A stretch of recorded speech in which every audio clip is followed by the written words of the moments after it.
Frozen Tundra Football League.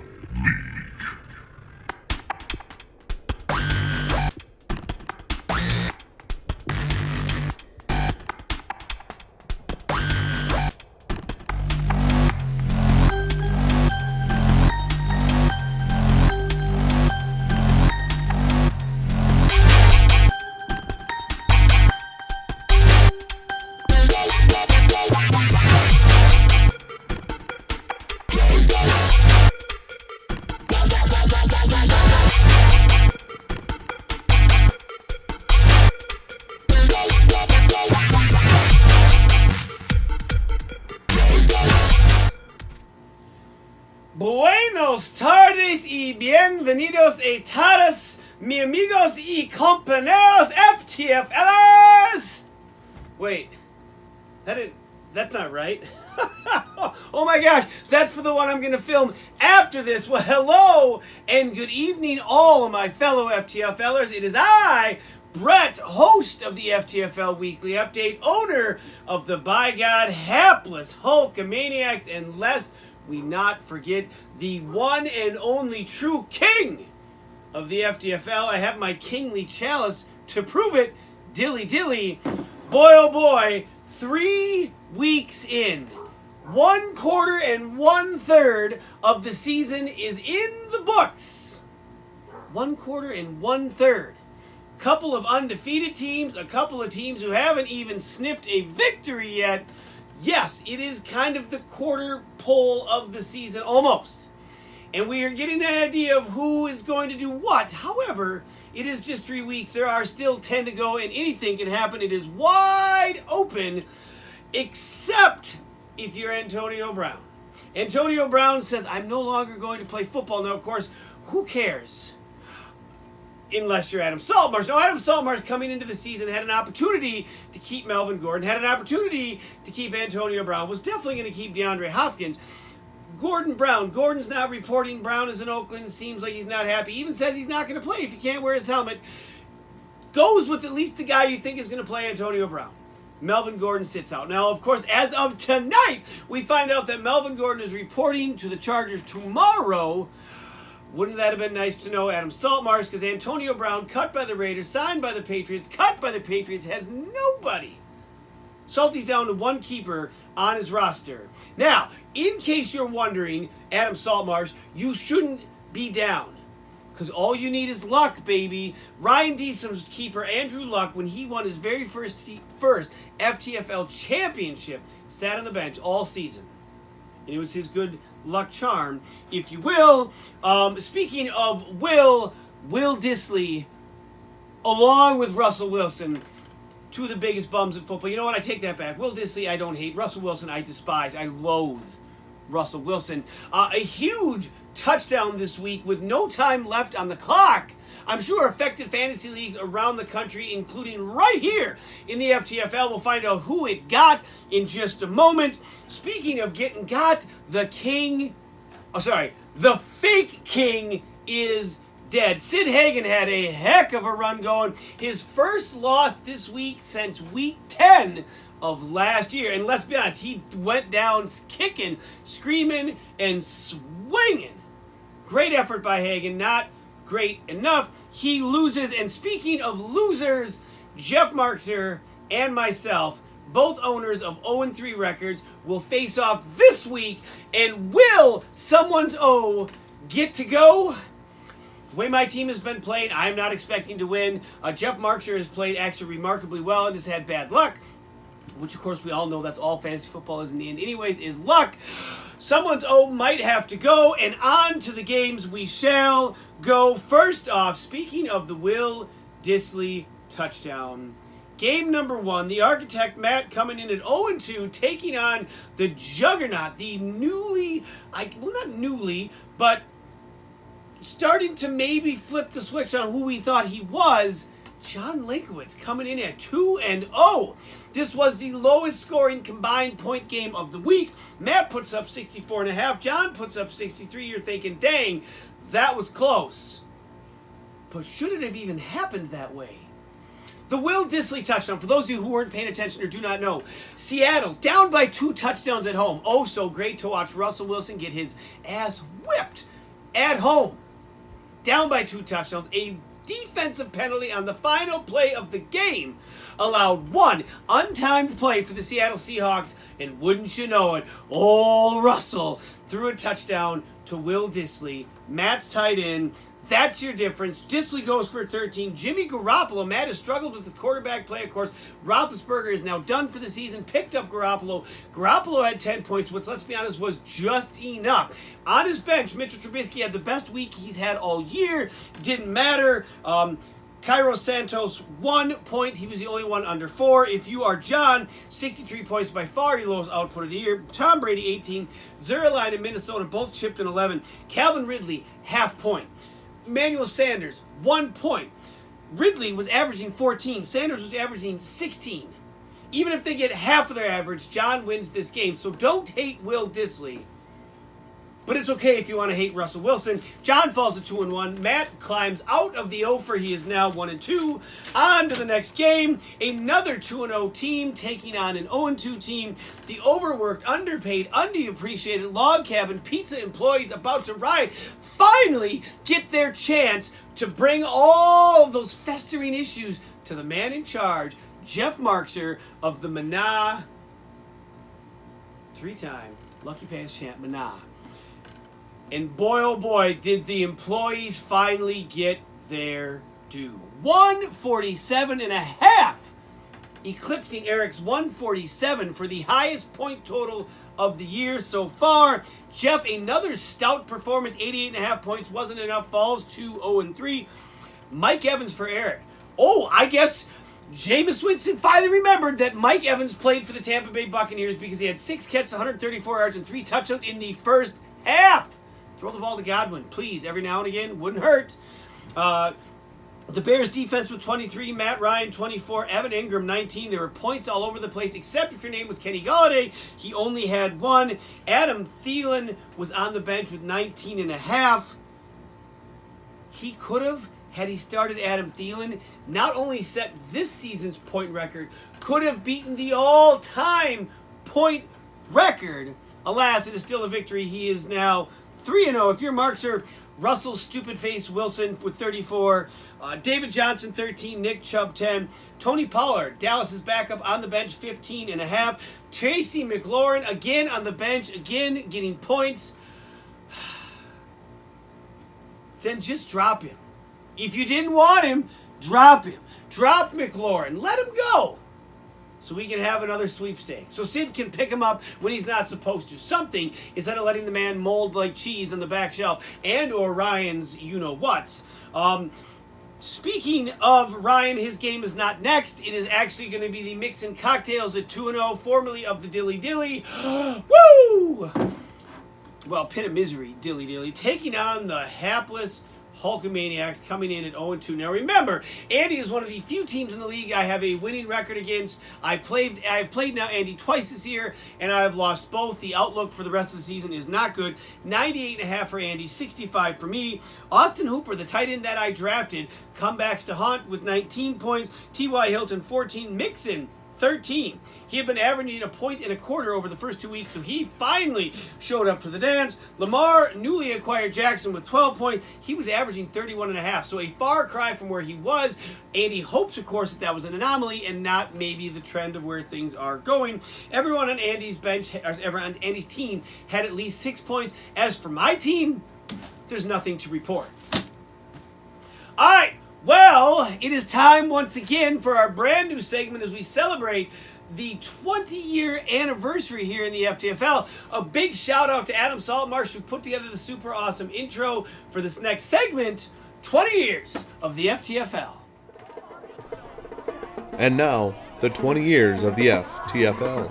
All right, so this week on the 20 years of the FTFL, we are looking back at the single greatest weekly performances put on by the individuals across the FTFL. Now, we have had some amazing performances. Of course, the the nickname the Breeze Buzzsaw happened because of one of these said performances. We're going to run through the top 10 greatest performers of all time, FTFL history. Now, starting at number 10, there are 7 individuals who have racked up 50 points in a single week. Ben Roethlisberger did it twice. Aaron Rodgers has done it twice. Tom Brady has done it twice. And the namesake for the Breeze Buzzsaw also has done it once. So 7 players coming in at 50 points in a single week. Number 9, Ryan Fitzpatrick. Week number 1 of the 2018 season, he put 52 points on the board.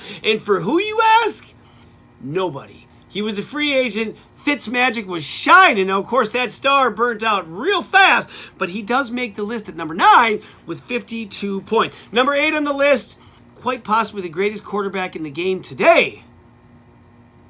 That's right, not Tom Brady. Aaron Rodgers coming in with 54 points, week 10 of the 2014 season. Now, that 54 points, oddly enough, was in a loss. We lost that week 116-94 to Andy's team. And of course, my guy scored 54 points and I lost. If you haven't been paying attention, I'm not supposed to win in this league. It doesn't matter what I do. The outcome is usually terrible. Other people just throw caution to the wind and can't do anything wrong. Touch something, poof, turns to gold.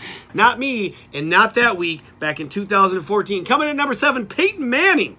He of the Pack Attack in week 1 of 2013 hung 54 points on Adam Swart in a 116-91 victory. Number 6. Now, I know going into this, you're like, well, Brett, this is going to be all quarterbacks, so guess what? Number 6 was not a quarterback. His name, Doug Martin. Owner, Kramerica Industries, week 9, 2012. Doug, the muscle hamster Martin, put on 54-point clinic in a whoop down of Adam Swartz's team, 113-91. 54 points for a running back. My goodness gracious. Coming in at number 5. Oh my goodness, is that a dog I heard barking in the background? It sounds like its owner is not being nice. Michael Vick, I hope it's okay. Coming in, the owner of the Bazinga week 10 all the way back in 2010. 54 points in a winning effort over Joe, 117-46. Now that's a big margin. Remember though, that's still not the 90 points that Eric lost by last season. Good God, we will probably cover some of the biggest blowouts in FTFL history at some point this season, although now that I've given away the spoiler alert, Eric, you own the record for that, as we all know. Coming in at number 4, the Buzzsaw himself, 56 points, owned by Adam Swart, week 8 back in 2015. 56 points in a losing effort. His team lost 91-64. And I know a lot of you up there in Browerville are taking your shoes off. Put them back on. That's an 8-point difference between 56 and 64. And then I looked further. Drew Brees was on the bench that week. He was on the bench. Now, he wouldn't have helped him win. He had Carson Palmer, who had 34 points. That 22-point difference would not have been enough to make up the loss. However, that's a lot of points regardless to have sitting on your bench. Finally, the top 3 and another running back is on the list. I'm going to let you go ahead and guess. What running back in week 15 of 2013? By the way, this is the only playoff game where a single player completely busted out. 56 points this guy hung on John Linkowitz in a 100-99-point game. A 1-point difference in a playoff game? What more can you ask for? Have you thought of him yet? Jamal Charles. 56 points, my God. That's over half of Andy's points that week in a playoff victory. How awesome. Number 2 on the list, Footlong Foles, Big Nick of Kramerica Industries, 58 points, again, in a loss, week 9, 2013. And again, we have another huge performance on the bench. Sid lost that game 93-92. His starting quarterback, Tony Romo, 18 points. A 40-point difference. Woo! 2. So 2 of the top 5 all-time performances on the bench. And let's be honest, the number 1 all-time performance in FTFL history. And this one's kind of a cheater, I think.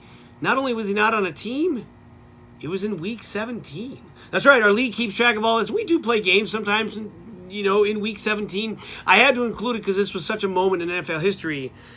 60 points.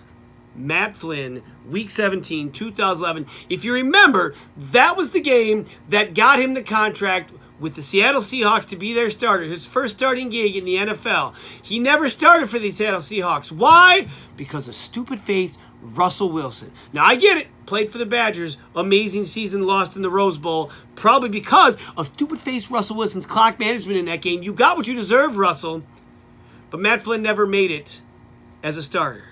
But he did make it as number 1 on the all-time greatest performance list in FTFL history, and that concludes another great moment in the 20 years of the FTFL.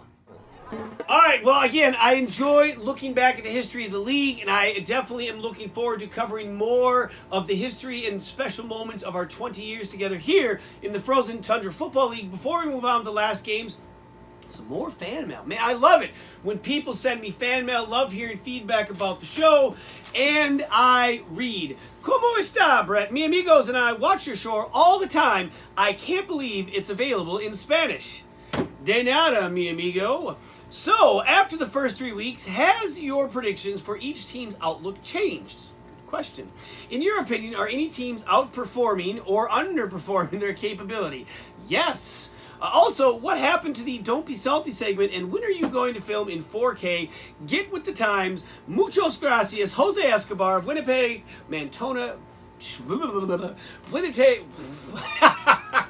Winnipeg, Manitoba, Canada. Well, thanks, Jose. I appreciate you and your amigos watching the show. You know what? I'm glad to hear that you appreciate the Spanish version that is also available. As far as teams outperforming and underperforming, as I looked out at my predictions that I put together here, really, I expected Adam Swartz, Log Cabin Employees, to be good, and they are at 3-0. I expected Ryan Deesum and Sid Hagen to also be playing well, and they are, both at 2-1. I will say Saltmarsh's team, I didn't think they were going to do a lot, and they're not at 0-3. As far as underperforming, look no further than the hapless Hulkamaniacs at 0-3.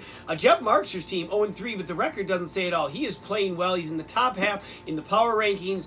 So his team, I think, is going to be okay. As far as the Don't Be Salty segment, Adam Saltmarsh has actually didn't sign the contract for the segment. I sent one out. He didn't sign it. He opted to do other things. He is still a part of course, the production crew. You saw the intro for the for the 20 years of the FTFL. But we'll see. I think Adam will continue to be a contributor on the show. He is a valued contributor to this show. And as far as 4K, we've been filming in 4K since last year. It's time for you to update your technology, amigo. All right, back to the last couple games. Here we go. Ryan Deesum, and oh my goodness, is something dead in the room? I smell a funny smell. Titties and balls. Taking on the Radioactive Monkeys. Deesum comes in at 1-1. The Monkeys come in at 0-2. The Monkeys fall to 0-3 with an 88-point performance. Ryan Deesum puts up 121 points. Patrick Mahomes, and more on him in a moment, with 28. Alvin Kamara, 26.5. Nelson Aguilar, 18. DJ Moore, 14.5. Huge week for Ryan Deesum. If you're the Radioactive Monkeys, you're looking for help anywhere. Philip Lindsay, kind of a resurgence this week with 22 points. Jared Goff, 16. New Orleans, 13. John Ross, 1 point, averaging 23 plus over the first 2 weeks. Mark Andrews, 1.5 points, averaging 16 over the first couple of weeks. Even that difference wouldn't have made it up. It would have been a more respectable game, but then again, a loss is a loss. Back to Deesum, though, and I've talked about it, I've griped about it, I've complained about it. Patrick Mahomes for a 3rd-round pick. Sid Hagen, you hosed the league with this frivolous deal. Let me go through who was taken in the 3rd round, who Deesum could have had instead of Patrick Mahomes. And let's just go ahead and see if there's actual value, or if the value is equivalent as we're being led to believe it was. Melvin Gordon, 0 points. Now, Melvin Gordon is coming back. He hasn't played, so that one you kind of can't count. However, he went in the 3rd round. Austin Eckler, Melvin Gordon's backup, averaging 19.8 points a week. Stephon Diggs, not off to a great start, 5.7 a week. George Kittle also starting slow, 4.8 a week. Evan Ingram, who was taken after Kittle, definitely, but in the same round, 13.8 points a week. Look at that, a 9-point difference. Boy, whoever reached on Kittle is really wishing they hadn't, Andy. Robert Woods averaging 4.8. Tyler Lockett, 14.3. Julian Edelman, 8.8. Tevin Coleman with only 3. Now, I think he's only played one of the 3 weeks. And Brandon Cooks with 8.8 for an average. Now, the highest of that, Austin Eckler, 19.8. Raise your hand if you would like 19.8 points a week from any given player. Absolutely. I'd even take that from my quarterback right now. Let me tell you what Ryan Deesum is getting for her third-round pick quarterback, Patrick Mahomes. 34.7 points a week. Now, I don't have to be a math teacher in Browerville to know that the value on that is far greater than a third-round pick. Terrible trade, Sid Hagen. You get what you deserve. Thus said the king.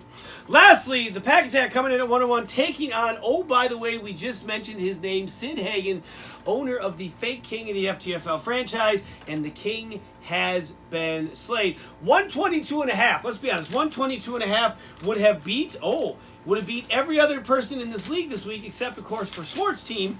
122.5, but not enough because Eric scored 147. Keenan Allen, my goodness, 30.5 points. Mark Ingram, 3 touchdowns, 28 points for him. Amari Cooper, Greg Olsen, 19 points apiece. Phillip Rivers chipped in 18. Kaimi Fairburn had 3. The KC defense had 3, but who cares? 147 points later, and Eric's got himself a victory. If you're saying Christian McCaffrey came back this week with 23.5. Dak Prescott continues to dazzle with 22. Tyler Lockett, 21.5. Jacksonville's defense, 17. Will Lutz, 3. And Vance McDonald, maybe sandbagging after he realized how poorly he's been treated by your franchise with a whopping half point. All right, let's wrap this up and send it on home. The stud, the dud, and the decent update. Stud of the week, Mike Evans, 34 points in his team's blowout of, I think it was, yes, Jeff Markser, Team Manamana. Huge week for Mike Evans. Dud of the week, Calvin Ridley, Emmanuel Sanders together, averaging 30 points combined. Week 3, they got 1.5. Their team lost by 1.5. They are the duds of the week. The decent update of the week, let's be honest, for probably the third straight week in a row, you could just keep saying the Hulkamaniacs, who have yet to break the 70-point barrier, continue to wallow in terribleness. I feel that we're underperforming. We are better than this. However, we are running out of time to prove that to each and every one of you. No better time to start than next week with Week 4 slate of games. The Hulkamaniacs 0-3 taking on Manamana at 0-3, and it's going to be a barn burner.